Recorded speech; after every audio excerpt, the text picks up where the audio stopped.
tout d'abord un grand merci pour les organisateurs de cet événement. Je pense que c'est plus on crée des espaces de débat, plus collectivement on comprend mieux ce qui nous arrive et donc on est plus capable de trouver les solutions qui nous permettront d'aller de l'avant. Deuxièmement, je suis très honoré d'être ici à l'ESCG. Je suis moi-même le produit du système d'enseignement public de gestion, parce que j'ai fait l'ISCAE. Le système ESCG est un système qui est le système jumeau de l'ISCAE, et donc pour moi c'est un peu un retour aux sources qui m'honore. Nous allons parler d'un sujet qui, en la conjoncture actuelle, n'est pas un sujet très heureux, n'est pas un sujet très réjouissant malheureusement. Il suffit de lire la presse. Si vous êtes un peu plus intéressé de lire les rapports qui sont produits par les différentes organisations qui s'intéressent à l'économie marocaine, si j'ai en cité quelques-unes, pour vous rendre compte que nous sommes dans une conjoncture qui est compliquée, mais on peut dire extrêmement compliquée. C'est une conjoncture d'autant plus compliquée que il y a une évolution économique qui, en grande partie, n'est pas du fait du Maroc, qui est du fait de l'économie internationale, dans laquelle le Maroc est inséré plus ou moins, on pourra en reparler.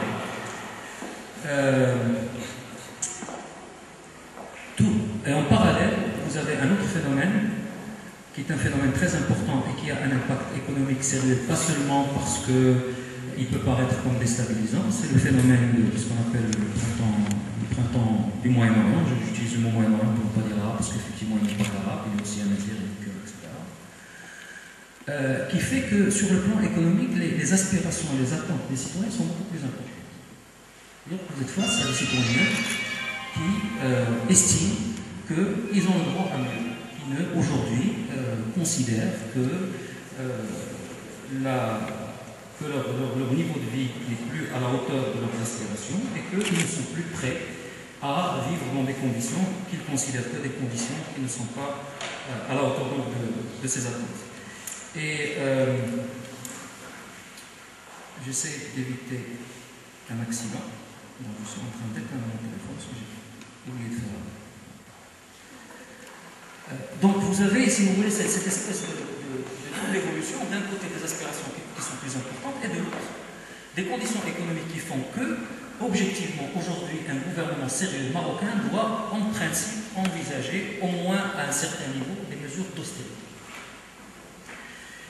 Si vous ajoutez à cela, et on pourra en parler, parce que c'est un sujet contentieux, donc c'est un sujet intéressant, si vous ajoutez à cela ce que je considère au-delà du déficit budgétaire, le vrai déficit de notre pays, et qui est un déficit qui affaiblit notre capacité à nous développer, qui est le déficit institutionnel.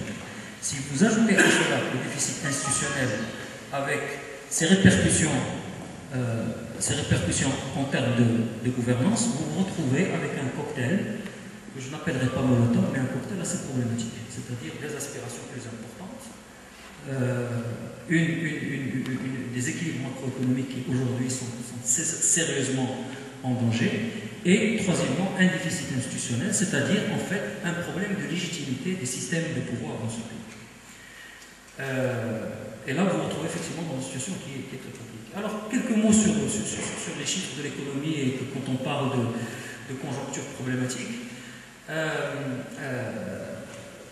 le parti qui dirige le gouvernement aujourd'hui, le PJD, dans sa campagne électorale, a parlé de 7% de croissance économique, d'accord, avec une réduction du chômage importante, avec l'augmentation du SMIC, je ne sais pas, ils ont parlé de 3 000 dirhams, donc des promesses faramineuses, et lors de la déclaration gouvernementale, le principe de réalité a déjà joué, puisque nous sommes avec des promesses qui sont beaucoup moins importantes, mais qui restent problématiques. On ne parle plus de 7%, on parle de 5%. Et puis, je crois que le SMIC il n'y a pas eu de promesses qui ont été faites à ce niveau. La raison de cette dégradation, il y a une raison de conjoncture internationale qui aujourd'hui souligne les faiblesses structurelles de notre économie, j'en dirai dans un Et puis, vous avez les problèmes qui sont propres au Maroc. Alors, internationalement, qu'est-ce qui se passe? Le FMI a publié un rapport, je pense en novembre, spécifique au Maroc. Et il y a un graphe qui est très frappant, vraiment. C'est le graphe qui corrèle la croissance économique marocaine hors agriculture, donc tout ce qui n'est pas agriculture, avec la croissance de la zone euro. Et cette corrélation-là, elle est de 1. C'est-à-dire que notre croissance non agricole est une croissance qui est très exactement liée à la croissance de la zone euro. Alors, lorsque vous jetez un coup d'œil sur ce qui se passe en Europe et ce que les analystes nous disent risque de se passer dans les mois et même les années à venir dans la zone euro, nous ne sommes pas face à un spectacle réjouissant. C'est le moins qu'on puisse dire. Malheureusement, ce n'est pas le seul canal, la seule voie qui nous lie à la zone euro et à l'Europe. Je pense qu'il y a un autre élément qui est important, qui a beaucoup aidé le Maroc, sur un plan social, mais par répercussion sur un plan économique, c'est le roi. Notre roi, ce sont les caméras. Et même d'un point de vue d'économie politique, vous savez que le concept qui a été inventé par la science politique sur le Moyen-Orient, c'est le seul concept que les politologues ont réellement inventé spécifiquement pour le Moyen-Orient, c'est le concept d'État rentier. Et l'État rentier, c'est quoi? C'est un État qui ne vit pas principalement de l'imposition de ses citoyens. Or, vous savez que dans le développement des sociétés humaines, la démocratisation s'est opérée au départ, c'est le cas de la Révolution française, c'est le cas de la Révolution américaine, s'est opérée pour des raisons d'impôt. La Révolution française a été enclenchée parce que Louis XVI a eu besoin de remplir les coffres de l'État et que donc il a donc appelé à la réunion des États généraux et ça a été l'élément déclencheur de la Révolution française. Aux États-Unis, c'est le Tea Party, la fête du thé. Quand il y a eu donc la décision d'imposer le thé aux États-Unis, c'est ce qui a déclenché la Révolution américaine et donc l'indépendance et la démocratie aux États-Unis. Donc ce sont des éléments qui sont très liés. Et c'est pour cela d'ailleurs que vous avez aux États-Unis, enfin, c'est une phrase qui est souvent répétée, pas de taxation sans représentation. C'est-à-dire, vous voulez me taxer, moi citoyen, vous l'État, très bien, d'accord, mais j'ai mon mot à dire dans le fonctionnement de l'État et la désignation de ceux qui le gouvernent. Or, cette équation-là est différente dans les États rentiers. Cette équation n'est plus pas de taxation sans représentation, c'est pas de taxation, donc pas de représentation. Pourquoi? Parce que quand vous êtes l'Arabie Saoudite, quand vous êtes l'Algérie, vous avez du gaz, vous avez du pétrole, et que donc vous assurez l'éducation, un peu moins pour l'Algérie, mais je parle des États qui vraiment ont des richesses minières très importantes. C'est intéressant qu'on parle sous l'égide du cadre du phosphate.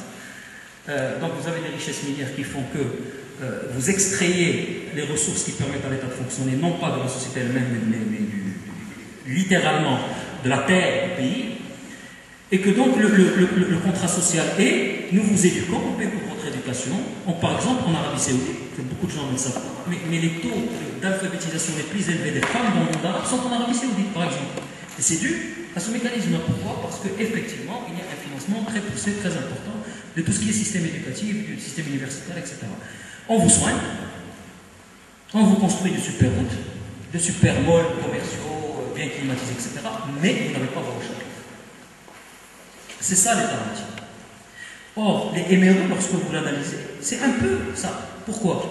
Parce que pour que les MRE envoient son argent, il n'y a pas besoin d'avoir de la bonne gouvernance au pays. Cet argent, il est envoyé au Maroc. Pourquoi? Parce qu'il y a un lien social, parce qu'il y a une famille qui est restée au Maroc, qui a besoin de ces ressources-là pour survivre. Et donc c'est un argent qui rentre au Maroc sans coût politique pour les dirigeants du pays. Ils n'ont pas besoin de négocier cet argent. Donc de ce point de vue-là, c'est une sorte de rente en termes d'économie politique. Et le Maroc a gagné au loto. Dans les années après, fin de 90, je crois de 2000 à 2001, les recettes MRE, je crois, ont doublé. Je n'ai plus le chiffre en tête, mais ça a été une explosion exponentielle qui a continué d'ailleurs. Aujourd'hui, on est parlant de 50 milliards de dirhams par an. Pourquoi l'argent des MRE joue un rôle très important d'un point de vue social, donc d'un point de vue économique, donc d'un point de vue politique? Parce Parce que, imaginez que vous êtes le ministre des Finances marocain. Et par magie, vous trouvez 50 milliards d'euros. L'argent des gens, vous le trouvez, vous l'avez cherché. Et vous allez chercher les plus grands économistes du développement du monde. Tous ceux qui ont la meilleure production intellectuelle sur les systèmes d'aide aux couches défavorisées. Et vous leur dites, s'il vous plaît, je vous donne 50 milliards de dirhams, et mettez-moi en place un système efficient d'aide aux pauvres, pour lutter contre la pauvreté. Ben, je peux vous assurer que vous pouvez ramasser vous pouvez mettre dans la même salle les meilleurs prix Nobel de la Terre, et très probablement, ils seraient incapables de créer un système aussi efficient que les systèmes que vous avez de façon naturelle grâce au MRE. Pourquoi? Parce que les systèmes d'aide efficients, ce sont les systèmes d'aide où l'argent va à ceux qui en ont besoin. Vous ne passez pas par des subventions généralisées où vous avez une déperdition de ressources importante. La caisse de compensation est un vrai scandale d'un point de vue d'équité sociale. Plusieurs personnes dans cette salle n'ont pas besoin qu'on leur finance leur sucre et leur huile. Alors que d'autres ne peuvent pas se payer le sucre et l'huile d'aujourd'hui. Et donc il n'y a aucune raison pour que les Marocains payent collectivement pour que quand vous organisez le ministre Qabbaj, un jour s'était amusé à faire, Qabbaj quand il était ministre des Finances, un jour s'était amusé lors d'un mariage à Souissi, qui est ce quartier luxueux à Rabat, s'est amusé à calculer combien la caisse de compensation avait financé ce mariage-là, en comptant le nombre de pains, de tables, de sucre, etc. Et il a présenté la facture au père de la mariée en disant voilà ce que l'État a payé, voilà la partie que l'État a financée dans ce mariage luxueux de votre fille. Donc, c'est un système qui est profondément inégal. L'argent des MRE, et il y a eu des études qui ont été produites, d'ailleurs, il y a un économiste marocain qui, je crois en 2015, si ma mémoire est bonne, a produit un article académique apparemment sérieux, où il montrait que les MRE, à l'époque, déjà à l'époque, on n'avait pas encore connu cette explosion de rentrée d'argent, permettaient la sortie de la pauvreté absolue de plus d'1 million de Marocains. Plus d'1 million de Marocains sortaient de la pauvreté absolue grâce à l'argent des MRE. Pourquoi? Parce que plus de 90% de cet argent, elle ne va pas à l'investissement, elle va à la consommation, elle va à l'éducation, elle va à la santé. C'est-à-dire tous ces secteurs où généralement un État correctement organisé, avec un bon système de création de richesses et de redistribution de richesses, est capable de maintenir par le monde. Or, cette déficience-là que nous avons dans notre système a été compensée dans une certaine mesure par l'existence de cette manne du ciel, qui s'appelle les MRE. Or, si vos MRE à plus de 80% vivent dans la zone euro, et si ces MRE, d'une certaine façon, vont être touchés par cette crise, vous avez un sérieux problème social, donc un sérieux problème économique et probablement un sérieux problème politique. Alors, la bonne nouvelle, c'est que les flux MRE ne sont pas très élastiques avec les flux. C'est-à-dire que les gens préfèrent réduire leur consommation là où ils vivent pour continuer d'envoyer l'argent qu'ils doivent envoyer à leur famille. Et donc vous avez une espèce d'inélasticité des flux MRE, qui donc, c'est un peu la dimension positive de cette évolution. Mais, toujours est-il que ce n'est pas une source qui peut-être sera aussi abondante qu'elle était avant, ou qui va matcher, qui va être à la hauteur des aspirations plus importantes et puis des demandes sociales de notre pays.